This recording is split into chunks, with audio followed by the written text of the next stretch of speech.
성경에 이런 얘기가 있습니다. 한 임금이 어떤 사람에게 1만 달란트의 빚을 탕감해 주었습니다. 그의 몸과 또 처와 또 자식들과 모든 소유를 다 팔아서 갚아야 했으나 그가 사정을 하자 임금이 그를 불쌍히 여긴 것입니다. 자, 그런데 이제 잠시 후에 그 탕감받은 사람은 자기에게 100데나리온 빚을 진 동료를 만나서 빚을 갚으라고 독촉을 하다가 그를 감옥에 가두어 버렸습니다. 1만 달란트의 빚을 탕감받은 사람이 자신이 탕감받은 것에 100분의 1에 해당되는 100데나리온의 빚을 탕감해 주지 않은 것입니다. 이 얘기를 전해들은 임금은 화를 내며 그를 잡아오도록 했습니다. 그리고 이렇게 말합니다. 악한 종아, 내가 빌기에 내가 네 빚을 전부 탕감하여 주었거늘 내가 너를 불쌍히 여김과 같이 너도 내 동관을 불쌍히 여김이 마땅하지 않느냐. 왜 임금은 노하였나요? 그는 임금께 큰 용서를 받았으나 그 용서를 반영하는 삶을 살지 못했기 때문입니다. 지금 하나님은 저와 여러분을 주목하고 계십니다. 하나님께 받은 용서와 사랑이 우리의 삶에 반영되고 있는지 주목하고 계십니다. 하나님께서 우리를 사랑하신 것처럼 우리도 타자를 사랑하고 있는지 우리를 보고 계십니다. 어떤 삶이 하나님의 사랑이 반영된 삶일까요? 본론으로 들어갑니다. 사도행전 2장은 오순절 성령 강림에 대한 말씀이지요. 저자인 누가는 1절로 13절에서는 성령 강림과 그에 따른 특별한 현상에 대해서 말을 하고 14절로 36절까지는 성령 강림에 대한 베드로의 설교를 기록했습니다. 오늘 본문은 무엇을 기록한 것일까요? 오순절날 강림하신 성령의 강력한 역사로 제자들과 성도들이 방언을 하자 어떤 이들은 세수에 취했다라면서 조롱을 했습니다. 그때 베드로가 일어나 세수에 취한 것이 아니라 요엘 선지자의 예언이 성취된 것이라며 그리스도에 대해서 길게 선포를 했습니다. 특별히 30절 이하를 보면 베드로는 이렇게 선포합니다. 하나님은 다윗에게 그의 자손 중에 한 사람을 그의 왕자에 앉히겠다고 하셨는데 다윗은 그 약속을 통해서 미리 예수 그리스도를 보았습니다. 그래서 다윗은 예수 그리스도가 지옥에 버림이 되지 않고 그의 육체는 썩음을 당하지 아니하리라고 했습니다. 하나님은 다윗이 내다본 대로 예수 그리스도를 살리셨으며 우리는 다 이 일의 증인들입니다. 베드로는 이어서 또 이렇게 말합니다. 하나님께서는 부활하신 예수 그리스도를 높이 올려서 자기 우편에 앉히셨으며 보좌 우편에 앉으신 그리스도는 아버지께서 요엘을 통해 약속하신 성령을 아버지께로부터 받아서 우리에게 부어주셨습니다. 이에서 이제 베드로는 담대하게 이렇게 말합니다. 이건 돌에 맞아 죽을 각오를 하고 말한 것입니다. 36절을 보시기 바랍니다. 그런즉 이스라엘 온 집은 확실히 알지니 너희가 십자가에 못 박은 이 예수를 하나님이 주와 그리스도가 되게 하셨느니라. 너희가 예수님을 십자가에 못 박았으나 하나님은 그를 살려서 주와 그리스도가 되게 하셨다고 말한 것입니다. 이 대목에서 유대인들은 함성을 지르며 베드로에게 야유를 보내야 했습니다. 베드로에게 돌을 집어 던져야 했습니다. 그들은 어떻게 했을까요? 본문으로 들어갑니다. 이제 오늘 본문을 보면 오늘 본문은 베드로의 선포를 들은 이 청중들의 반응으로 시작합니다.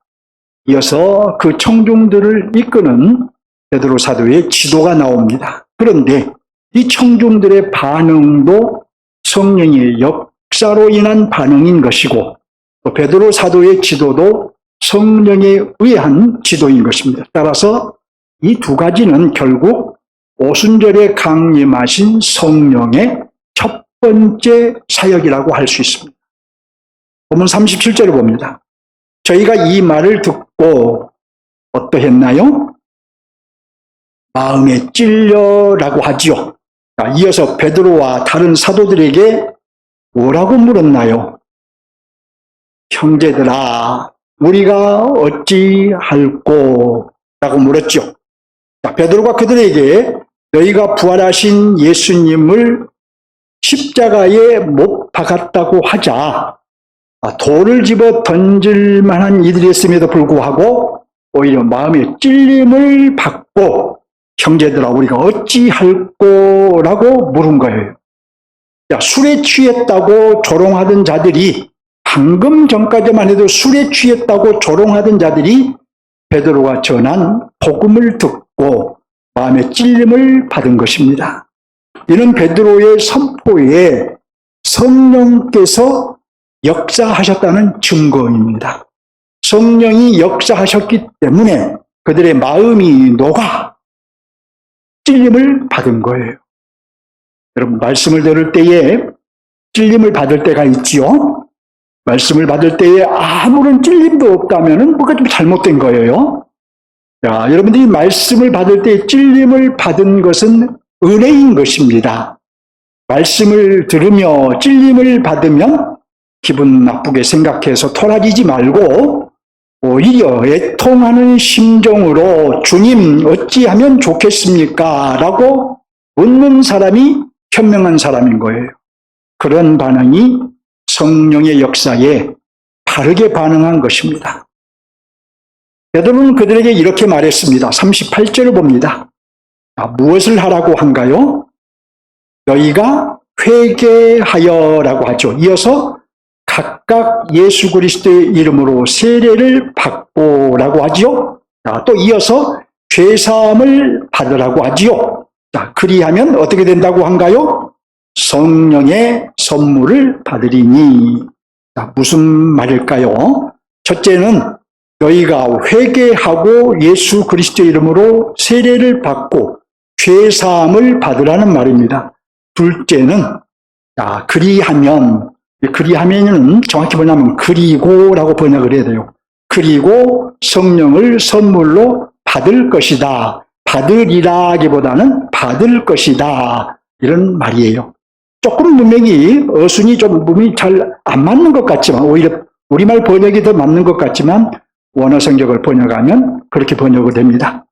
또 베드로는 여러 말로 권면했습니다. 40절 중반절을 봅니다. 너희가 어디에서 구원을 받으리라고 한가요? 이 패역한 세대에서 구원을 받으리라. 본문에서 베드로는 성령을 받고 성령을 의지하여 말한 것입니다. 결국 성령께서 베드로를 통해서 무엇을 하신 건가요? 그리스도를 전한 것입니다. 곧 전도를 하신 것입니다. 거기에 모인 청중들에게 길이요 진리요 생명이신 예수 그리스도를 전하여 그들을 구원하신 것입니다. 성령의 첫 번째 사역은 베드로의 선포에 청중들이 애통하게 하는 것이었고 애통하는 그들에게 그리스도를 전하는 것이었습니다. 성령의 두 번째 사역은 무엇일까요? 성령의 첫 번째 사역은 큰 결실을 맺었습니다. 본문 41절을 봅니다. 41절을 보면 그 말을 받은 사람들은 세례를 받음에 이날의 제자의 수가 3,000이나 더하더라. 베드로가 전한 복음을 듣고 하루에 무려 몇 명이 세례를 받았다고 한가요? 3,000명이나 세례를 받았다고 하지요. 그들이 세례를 받았다 하면 예수님을 자신들의 주와 구주로 받았다는 뜻입니다. 앞으로는 죄의 종노릇하지 않고 오직 그리스도의 다스림만 받겠다며 예수 그리스도를 자신들의 주와 구주로 받은 것입니다. 이것은 오순절날 강림하신 성령의 두 번째 사역입니다. 방금 살펴본 성령의 두 번째 사역은 무슨 사역일까요? 바로 교회를 세우신 사역입니다. 우리는 이 교회를 예루살렘 교회라고 합니다. 예루살렘 교회는 에덴 동산에서 아담과 하와가 실패한 교회를 하나님께서 그리스도와 성령으로 회복하신 첫 번째 교회입니다. 이어서 사도들에 의해서 이제 두 번째, 세 번째 교회가 세워졌습니다. 따라서 예루살렘 교회를 비롯해서 1세기의 초대교회는 매우 중요한 위치에 있습니다. 많은 면에서 모델이 됩니다. 교회의 방향성을 제시하고 있습니다. 그러므로 우리는 초대교회의 모든 면을 다 우리가 받아야 하는 것은 아니에요. 그렇지만 받아야 할 것은 적극적으로, 능동적으로 받아야 합니다. 특별히 어떤 점을 받아야 할까요? 성경은 초대교회의 이 복음 전파 사역을 반복해서 강조하고 있습니다. 부활하신 예수님도 증인이 되라고 말씀하셨고 사도 바울도 서신서를 통해서 복음 전파를 여러 곳에서 가르치고 있습니다. 초대교회의 복음 전파 사역은 다름 아닌 성령의 사역이고 성령은 오늘도 우리를 통해서 복음 전파 사역을 하기를 원하십니다. 성경은 이렇게 말합니다. 너희는 사도들과 선지자들의 터 위에 세우심을 입은 자라. 그리스도 예수께서 친히 모퉁이 돌이 되셨느니라. 하나님의 교회는 사도들과 선지자들의 터 위에 세우심을 입었습니다. 그리고 그리스도께서 친히 모퉁이 돌이 되셨습니다. 이 말씀에 의하면 교회는 선지자들이 예언하고 사도들이 전한 예수 그리스도 위에 세우심을 입었습니다. 무슨 의미일까요? 첫째는 사도들이 전한 복음 위에 세워진 교회가 참 교회라는 의미입니다. 둘째는 사도들의 사역을 계승한 교회가 역시 참 교회라는 의미입니다. 교회는 사도들이 전한 복음 위에 세워져야 할 뿐만 아니라 사도들의 복음 전파 사역을 계승해야 참 교회, 곧 바른 교회인 것이에요. 결국 복음 전파는 교회의 본질적인, 성령의 본질적인 사역입니다. 우리의 전도는 그러니까 교회 성장의 수단이 아니라 이 사도들의 사역을 계승한 참 교회를 이루어가는 모습인 거예요. 교회의 분자인 우리가 전도를 피하면 안 되는 이유가 여기에 있는 거예요. 우리가 바른 교회를 이루겠다는 것은 참 교회를 이루겠다는 것인데 그건 바로 사도들이 전한 복음 위에 세워져야 하고 우리는 이 점은 나름 최선을 다하고 있습니다. 사도들의 사역, 복음 전파의 사역을 또한 계승해야 참 교회, 곧 바른 교회라고 할 수 있는 거예요. 성령의 두 번째 사역은 계속되었습니다. 교회로 세움받은 이들이 교회를 이루어가게 하신 것입니다. 누구든 교회가 되면 그 다음에는 교회 이름에 힘써야 하기 때문입니다. 교회가 되는 것으로 다 하는 것이 아니라 교회로서 하나님 나라의 새로운 사회를 이루어야 하기 때문입니다. 초대교회도 성령의 인도하심을 따라 교회 이름에 힘썼습니다. 본문 42절을 볼까요? 저희가 사도의 가르침을 받아 서로 교제하며 떡을 떼며 기도하기를 전혀 힘씁니다. 보세요, 여러분. 누구의 가르침을 받았나요? 사도의 가르침을 받았습니다. 그리고 무엇에 힘썼나 보세요. 무엇에 힘썼나요? 서로 교제하며 떡을 떼며 기도하기를 전적으로 힘썼습니다. 여러분 주목하세요. 서로 교제하며 성도의 교제를 했다는 거예요. 떡을 떼며 성찬을 의미합니다. 기도하기를 힘썼습니다. 근데 초대교회는 교제하는 것도 떡을 떼는 것도 기도하는 것도 사도의 가르침을 받았어요. 우리는 교회를 이루면서 나 좋을 대로 이루거나 어떤 교회 성전이라는 목표 하나만을 생각하면서 이루거나 또 세상적인 기준으로 이루거나 또는 의기투합하는 방식으로 이루는 우를 범해서는 안 되는 것입니다.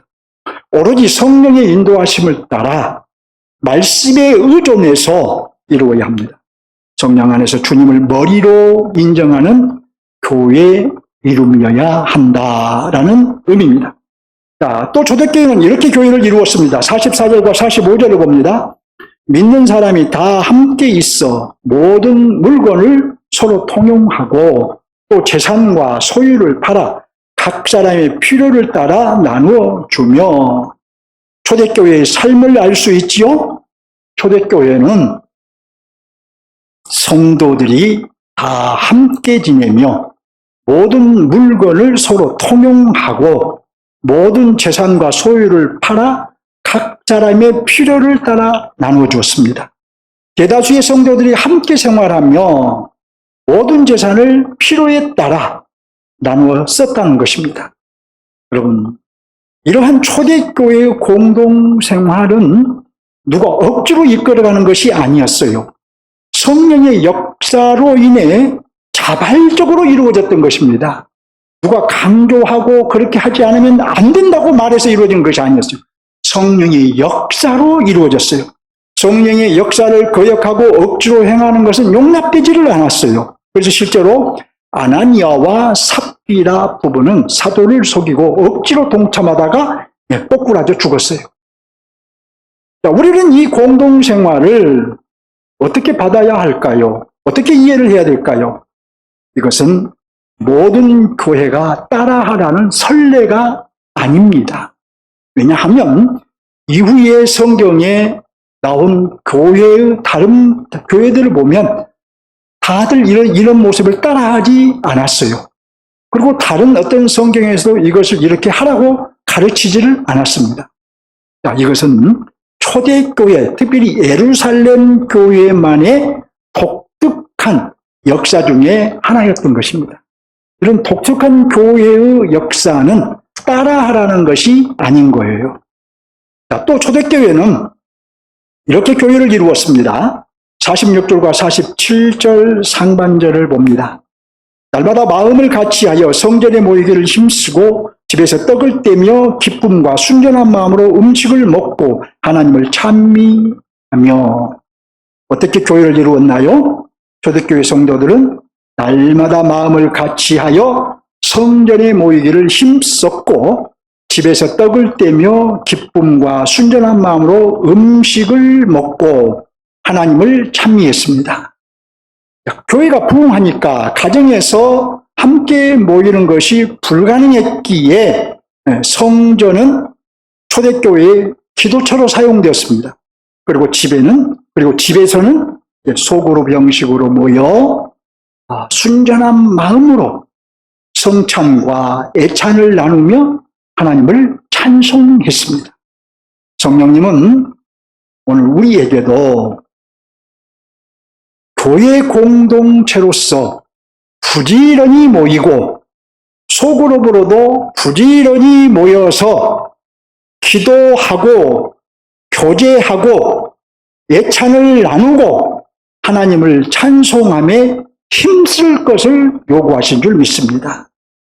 성령님께서 우리를 어디로 인도하시는지 잘 기억하시기 바랍니다.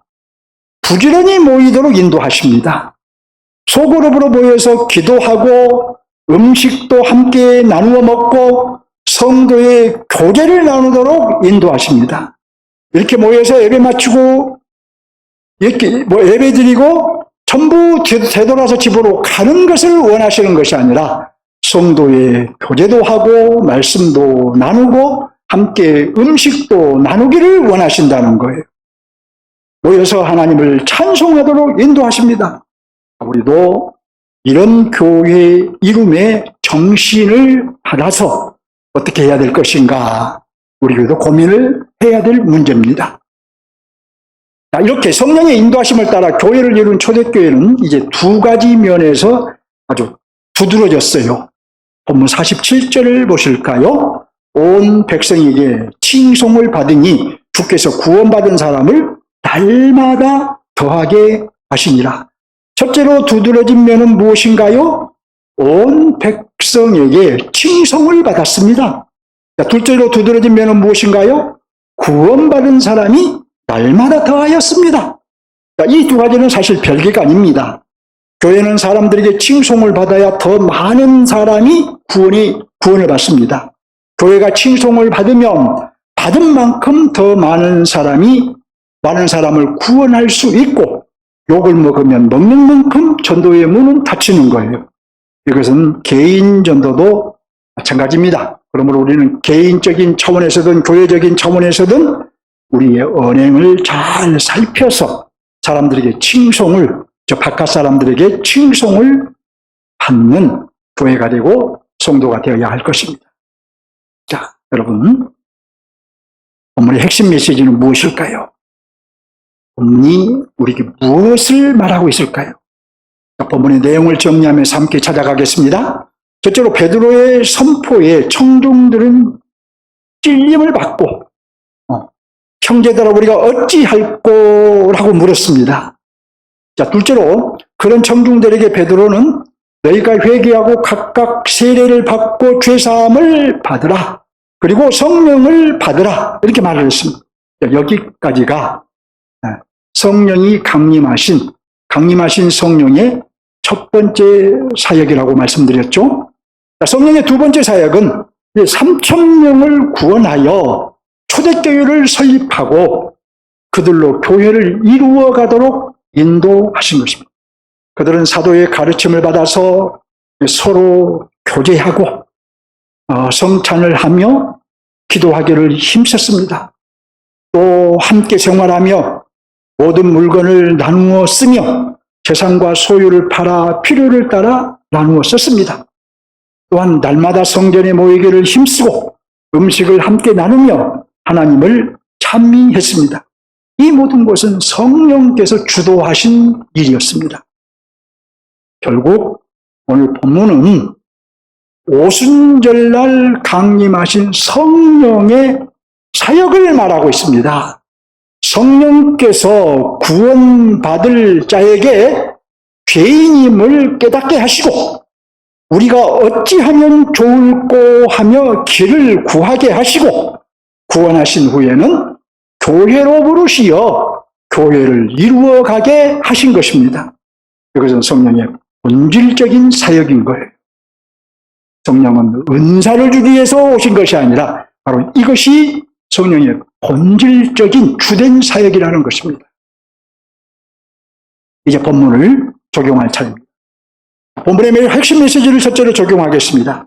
본문의 핵심 메시지는 성령께서 구원받을 자에게 죄인임을 깨닫게 하시고 우리가 어찌하면 좋을꼬 하며 길을 구하게 하시고 구원하신 후에는 교회로 부르시어 각자 그대로 놔둔 것이 아니라 교회로 부르시어 교회를 이루어가게 하셨다라는 것이지요. 우리는 여러분 이 메시지를 통해서 아주 분명하게 해야 할 것이 있습니다. 바로 한 사람의 회심은 전적으로 성령께서 하시는 일이라는 것입니다. 자, 물론 이 진리는 웬만하면 다 아는 진리이지만 그럼에도 우리가 다시 한번 분명하게 하지 않으면 안 되는 이유가 있어요. 자, 우리는 자꾸 자신의 공로, 곧 자신의 의를 내세우려는 성향이 강하기 때문이에요. 그리고 자신의 의, 곧 자신의 공로를 내세우면 하나님의 은혜를 온전히 누리지 못하기 때문입니다. 대부분의 사람들은 자신은 괜찮은 구석이 있다고 생각을 합니다. 네. 물론 사람들 앞에서는 괜찮은 구석이 있을 수 있습니다. 하지만 누구도 하나님 앞에서는 전적으로 부패해서 단 하나의 괜찮은 점도 없는 거예요. 그래서 이사야 선지자는 이렇게 말했습니다. 무릇 우리는 다 부정한 자 같아서 우리의 의는 더러운 옷 같으며 우리는 다 잎사귀같이 시들므로 우리의 죄악이 바람같이 우리를 몰아가나이다. 여러분, 무슨 의를 행했습니까? 무슨 선을 행했습니까? 무슨 정의를 세웠습니까? 사람들은 우리의 그런 행위를 칭찬하겠지만 하나님 앞에서는 당장 세탁하지 않으면 안 되는 더러운 옷에 불과한 것이에요. 왜냐하면 우리의 어떤 의로운 행위도 하나님 앞에서는 마치 강도질한 물건으로 누군가를 돕는 것과 같은 것이기 때문이에요. 그건 결코 의로운 행위가 아니잖아요. 남의 것을 강도질해가지고 누군가를 도왔다. 이건 의가 아니잖아요. 자, 지금 제가 분명히 말하고 싶은 것은 하나님 앞에 내세울 만한 우리의 공로 또는 우리의 의는 단 하나도 없다는 것입니다. 성령께서는 단 하나의 의도 없는 저와 여러분에게 그리스도를 전해주시고 그리스도를 믿게 하셨습니다. 그리하여 하나님께 의롭다 함을 받게 하셨습니다. 성령께서 나로 그리스도를 믿게 하시고 그리스도의 의를 입혀주시고 그래서 하나님의 자녀가 되게 하셨다는 말입니다. 우리 자신이 예수님을 믿고 하나님께 돌아온 이 회심은 전적으로 성령께서 하신 일인 거예요. 우리는 이 사실을 명의해야 합니다. 우리 중에 혹시라도 그렇지 틀린 말은 아니지 이런 정도로 인정할 것이 아니라 전인적으로 인정을 해야 합니다. 무슨 말이냐? 우리가 지식적으로도 분명히 알아야 하고 우리의 감정적으로도 분명히 인정해야 하고 우리가 의지적으로도 분명히 인정해야 합니다. 나는 성령의 역사로 예수 그리스도를 믿고 하나님께 돌아왔음을 우리의 머리로 알 뿐만 아니라 그 알므로 인해 우리 가슴에 거룩한 감동이 풍부하게 일어나야 하고 그 거룩한 감동으로 인해 의지가 발휘되어서 우리의 손과 발이 움직여야 합니다. 감사함으로 주님과 주님의 나라를 위해 살아야 한다는 거예요. 기쁨으로 하나님의 영광을 위해 살아야 한다는 거예요. 근데 우리가 나의 전적인 이 은혜를 모르면 하나님의 은혜라는 걸 모르면 신앙생활하는 우리도 이미 거듭난 우리도 머리로만 알기 때문에 자꾸 마음에 불편한 것도 생길 수 있고 여러 가지로 신앙생활을 하는데 장애물들이 일어나게 되는 것입니다. 우리가 감정적으로 거룩한 감정이 풍부하면 누가 나에게 뭐라고 해도 우리는 그런 것들을 다 이해할 수 있고 포용할 수 있고 또 우리가 주님을 위해서 충성하고 헌신하는 삶도 우리가 얼마든지 살아갈 수 있는 거예요. 의지가 생겨서 우리의 손과 발이 움직인다는 것입니다. 근데 여러분, 우리들 대부분은 아는 데까지는 이르렀어요. 하지만 그 알므로 인해 거룩한 감정, 곧 감사가 풍부하는 데까지는 이르지 못했습니다. 그러다 보니까 주님을 위해 충성하고 헌신하고자 하는 의지가 제대로 발휘되지를 않습니다.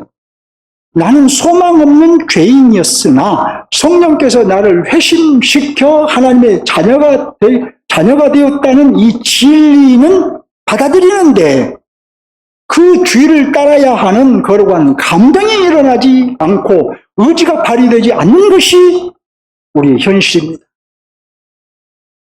어떻게 해야 될까요? 분명 문제인데 어떻게 해야 될까요? 어떻게 해야 성령의 역사가 강력하게 나타날 수 있을까요? 저는 두 가지가 부족하기 때문이라고 생각합니다. 이 한 가지는 그동안 계속 말씀드렸던 것입니다. 첫째는 말씀이 내 안에 충만하지 않기 때문이에요.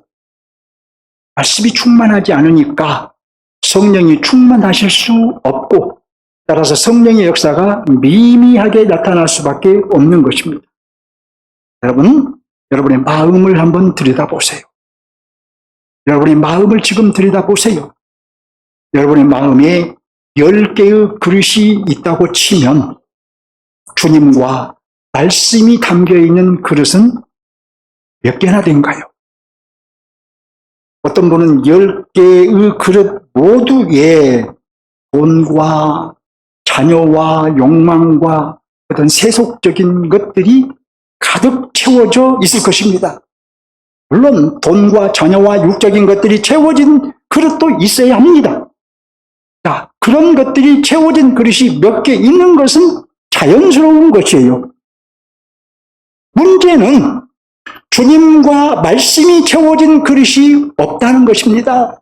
단 몇 개라도 주님과 말씀이 가득 채워져 있어야 하는데 없습니다. 그러니 우리의 감정과 의지에까지 성령의 역사가 나타날 수 없는 것입니다. 더 많은 마음 그릇에 주님과 말씀을 가득 채우십시오. 비울 것은 과감하게 비워버리고 주님과 말씀을 가득 채우십시오. 그래야 여러분의 감정도 의지도 주님을 향할 수 있게 됩니다. 둘째는 뭐가 문제일까? 이 문제를 가지고 좀 생각을 해보면서 성령의 역사를 갈망하지 않기 때문이라는 결론을 내렸습니다. 보세요. 우리가 갈망하는 것을 보면, 우리가 추구하는 것을 보면 대부분 육적인 것이고 또 세상적인 것일 뿐, 성령께서 나를 지배하시기를 갈망하지를 않습니다. 성령께서 나를 지배하려고 해도 그건 내가 갈망하는 일이, 내가 원하는 일이 아니기 때문에 허용을 하지 않습니다. 갈망하지 않는 일이기 때문에 그건 내가 순종하지를 않아요. 내가 원하는 것이 아니기 때문에 내가 거절합니다. 여러분, 그렇기 때문에 성령의 역사를 갈망하십시오. 추구하십시오. 크고 작은, 성령께서 크고 작은 역사를 나타내고자 할 때에 그것을 허용하고 순종하시라는 것입니다. 성령의 바람이 회오리 바람처럼 나를 둘러싸기를 갈망하십시오. 성령의 바다에 내가 던져지기를 갈망하십시오. 그래서 나의 머리도 성령이 지배하고 나의 가슴도 성령이 지배하고 나의 손과 발도 성령이 지배하기를 간구하십시오. 나의 의지도 성령이 지배하기를 구하시라는 것입니다. 주님과 말씀이 내 안에 가득 채워지고 성령의 역사를 갈망하면 성령의 강력한 역사가 전인적으로 나타나리라고 믿습니다. 그러니까 아는 데서 멈추지 말고 내 안에 거룩한 감정이 일어나 감사가 넘치게 되고 의지가 발휘되어 순종하고 하나님을 위해 살게 되리라고 믿습니다. 두 가지를 여러분들이 꼭 마음에 두시고 추구해 보시기 바랍니다. 둘째, 하나님 나라 관점에서 적용하겠습니다. 본문이 하나님의 나라는 선포된 하나님의 나라입니다. 사도들이 그리스도를 선포하면, 곧 복음을 선포하면 성령께서 역사하여 확장되는 나라예요. 오늘 본문에서도 베드로가 복음을 선포하자 성령이 역사하셔서 3,000명이나 그리스도를 믿고 세례를 받습니다. 그들이 누군가요? 그들은 절기를 지키기 위해서 타국에서부터 예루살렘까지 온 것으로 보아 유대교의 사상과 가치를 가진 골수 유대교인들이며 따라서 예수 그리스도를 쉽게 믿을 수 없는 자들이었습니다. 하지만 베드로가 복음을 선포하자 성령께서 역사하셨으며 그 결과 그들은 형제들아 우리가 어찌할꼬라며 가슴을 치며 회개하고 그리스도를 믿고 세례를 받았어요. 이로보아 본문의 하나님의 나라는 복음 선포와 성령의 역사로 확장되는 나라인 것을 보여주고 있죠. 다시 말해 성령이 오신 목적을 이루어가는 나라임을 보여준 것입니다. 그런즉 이 나라에 들어간 우리는 그리스도를 전하여 성령께서 일하실 수 있게 해야 합니다. 그리스도를 전함으로 성령께서 구원을 발생시키게 해야 합니다. 결국 우리가 그리스도를 전하는 것은 성령께서 오신 목적을 이루는 거예요. 제가 강조하는 것이 분명하게 전달되기 원합니다. 우리가 복음을 전해야 성령이 역사하여 구원이 일어나는 거예요. 자, 심지어 구원받기로 예정된 자도 우리가 전하는 복음을 들어야 성령이 역사하여 구원을 받게 되는 거예요. 구원받기로 예정된 자라고 하나님이 뚝딱하고 구원시키시는 것이 아니라 우리가 복음을 전하고 우리가 전한 복음을 들어야 성령께서 역사하여 그를 구원에 이르게 하신다는 것입니다. 그래서 사도 바울은 누구든지 주의 이름을 부르는 자는 구원을 받으리라. 로마서 10장 13절에서 이렇게 말하면서 주의 이름을 전파해야 듣고 들어야 믿게 되고 믿어야 주의 이름을 불러 구원에 이르지 않겠느냐라고 말합니다. 그러니까 우리가 복음을 전하지 않으면 성령의 목적인 구원이 발생하지 않는 거예요. 그러므로 우리는 복음을 선포해야 합니다. 이 나라에 들어간 우리는 복음을 선포해야 합니다. 그리스도를 전해야 합니다. 내가 그리스도를 전해야 듣고 들어야 성령께서 역사하여 믿고 그리스도의 이름을 부르게 되기 때문입니다. 우리는 누구를 만나든 복음을 직접 전하든 복음을 듣는 자리로 인도하든 해야 돼. 둘 중에 하나를 해야 됩니다. 그래야 성령께서 오신 목적이, 그것이 바로 성령께서 오신 목적이 이루어지고 우리는 성령의 역사에 가담하게 되는 것입니다. 물론 여러분, 전도하는 일이 처음에는 어색하겠지요. 결코 쉬운 일이 아닙니다. 해보지 않는 사람은 참 어려운 일이에요. 그러나 여러분, 2번, 3번 하다 보면 어색하지 않습니다. 전도들을 이용하시면 또 쉽게 할 수가 있어요. 지난 수요일과 금요일에 있었던 일입니다. 수요일 오전에 명암 전도지를 들고 심학산에 갔습니다. 그날은 운동이 주 목적이 아니라 전도가 주 목적이었어요. 사람을 만나면 이렇게 해야지 하고 마음으로 멘트도 준비하고 그래서 준비된 영혼을 만나게 해달라고 기도하며 갔습니다. 그런데 한 사람에게도 전도지를 주지 못했습니다. 전에는 쉽게 할 수 있었던 일인데 그동안 3년, 4년 안 했다고 처음 할 때보다 더 힘들었어요. 그날은 깊은 패배감을 느꼈습니다. 내 자신이 너무 쭈그러들었다, 쭈그러져 있다라는 생각을 하게 됐어요. 엊그제 금요일에 다시 나갔습니다. 강론을 준비하는 중에 성령의 촉구하심을 느끼고 바로 순종을 했습니다.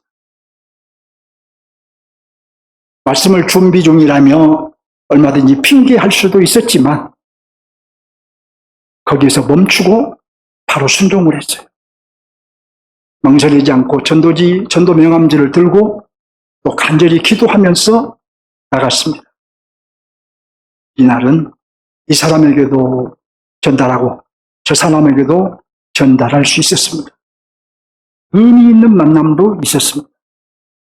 한 부부를 만났는데 남자분이 경계하지 않고 대화에 응했습니다. 그분이 산행 중이었기 때문에 진지하게 복음을 제시하지는 못했지만 잠깐 얘기하며 명함 전도지를 건넸습니다. 첫 번째 명함 전도지를 건네며 정말 없을까요? 한번 읽어보세요. 정말 없을까요? 이렇게 말하면서 건네주고 필요하시면 언제든지 연락을 주세요. 이렇게 하고 헤어졌습니다. 교우 여러분, 한 사람의 회심은 전적으로 성령께서 하시는 일입니다. 저와 여러분의 회심도 성령께서 하신 일이에요. 우리가 할 일은 성령의 촉구에 순종하는 것입니다. 그것이 전부입니다. 이와 관련해서 간단하게 제가 4가지를 말씀드리고 마치겠습니다. 첫째로 우리가 할 일은 복음을 직접 전하거나 복음을 듣게 하는 일이에요. 이것이 전부예요. 나머지는 성령께서 하시는 겁니다. 자, 둘째로 나는 할 수 없다는 생각을 바꾸시기 바랍니다. 여러분이 그 생각, 알고 지내는 지인이든 처음 만나는 사람이든 명함 전도지를 건네면서 이거 한번 읽어보세요 라고 하는 것은 마음만 먹으면 할 수 있는 일입니다. 여러분이 남편에게도 할 수 있고 이웃집 사람에게도 할 수 있고 길 가다가 만난 사람에게도 할 수 있고 누구에게든지 이거 한번 읽어보세요. 정중하게 말하면 거절한 사람 거의 없어요. 셋째로 제가 말씀드리고 싶은 것은 복음을 부끄러워하지 마시기 바랍니다. 복음은 모든 사람을 구원하는 능력입니다.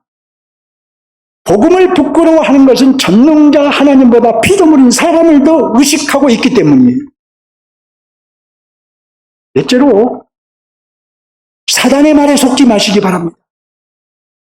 사단은 여러분 마음속에 속삭입니다. 특히 우리 청년들 뭐라고 속삭입니까? 또 여러분들이 전도하다 보면 이런 소리를 듣고 기가 죽어버려요. 기독교는 독선적이고 배타적이잖아요. 다른 종교를 존중하지 않잖아요. 꼭 기독교에만 구원이 있다고 말할 수 있나요? 이런 도전을 받게 돼요. 그렇습니다, 여러분. 기독교는 배타적이에요. 독선적이에요. 다른 종교를 존중할 수가 없는 거예요. 왜냐하면 그것이 곧 사랑이기 때문이에요. 그것이 곧 모두에서 말씀드린 하나님의 사랑을 입은 자들이 사랑해야 할 사랑인 거예요. 왜냐하면 구원은 오직 예수 그리스도를 믿어야 받기 때문이에요. 기독교의 하나님만이 참신이시기 때문입니다. 다른 데는 구원이 없기 때문이에요. 그래서 이제 많은 종교들이 있지요. 소위 고급 종교를 하는 많은 종교들이 있습니다. 그러나 거기에는 구원이 없습니다. 그들 스스로 자기들도 구원이 있다고 말하지만 그들에게는 구원이 없어요. 그들은 스스로 도를 닦아서 내가 어떤 구원의 자리에 이른다고 말하지만 죄인인 인간이 무슨 도를 닦아서 어떻게 구원의 자리에 이르겠습니까? 도를 닦아서 도덕적으로 윤리적으로 좀 더 나은 사람이 된들 그 사람이 어떻게 구원에 이르겠어요? 그런데 기독교는 우리가 구원에 이른 것이 아니라 참신이신 하나님께서 우리에게 오셔서 성육신하셔서 우리를 위해 죽으시고 부활하셔서 성령께서 우리를 찾아오셔서 우리를 초월적인 방식으로 우리를 구원하신 거예요. 초월자가 오셔서. 그러니 기독교가 참인 거예요. 오직 기독교만이 참인 거예요. 그렇기 때문에 우리는 다른 종교를 존중할 수가 없습니다. 미안하지만. 그래서 우리는 기독교는 배타적이라는 소리를 들을 수밖에 없는 것이 그것이 정상인 것이고 우리는 그런 소리를 부끄러워하지 않고 복음을 전해야 되는 거예요. 교회 여러분, 우리 함께 성령의 목적을 이룹시다. 성령의 목적에 가담하는 삶을 삽시다. 성령의 촉구에 순종하며 살아봅시다. 한 번 순종하고 2번 순종하며 또 순종할 수 있습니다. 성령을 향해 한 걸음 더 나갑시다. 아멘.